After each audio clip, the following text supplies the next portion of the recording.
صفا جدد حياتك.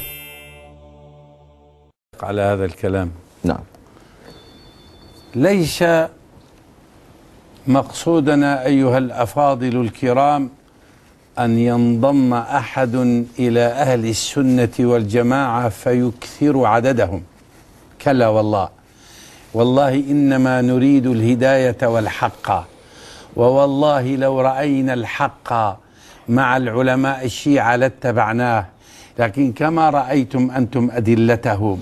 وهذا سؤال طرحناه عليهم مرارا.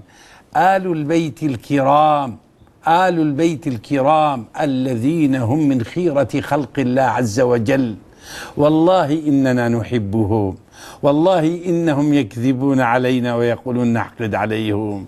أعطوني مقطع من أي واحد سني في مشارق الأرض ومغاربها، من المغارب، من عرب ومن غير عرب، إلى الشرق، إلى الكل، إلى الوهابين يسمون الآن وهابين. أعطونا واحد في المملكة العتيدة، في مصر الحبيبة، في الشام العظيمة، في اليمن الحكيمة، في السودان الحبيبة، في كل هذه البلاد. أعطونا واحد من أهل السنة شتم عليا، تكلم في آل البيت، لك الكذب حرام، والله حرام، ثم والله إلنا نتبعهم، وهذا الآن نتبعهم. علي سكت عن البيعة، نحن سكتنا، انتهت القضية. الحسن بايع معاوية لتوحيد الأمة، الآن نسعى لإطفاء هذه الفتنة التي أشعلها الشيعة في كل مكان. نعم. السؤال الذي طرح، تفضل.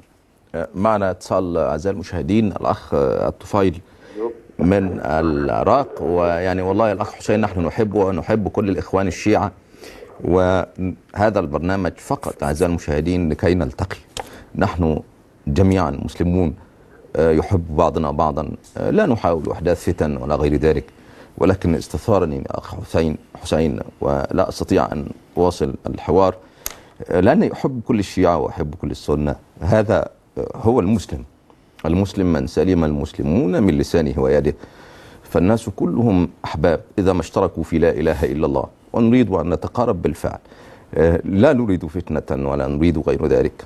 إخواني الأعزاء، يعني اسمحوا لي واعذروني فيما أنا فيه. طفيل تفضل.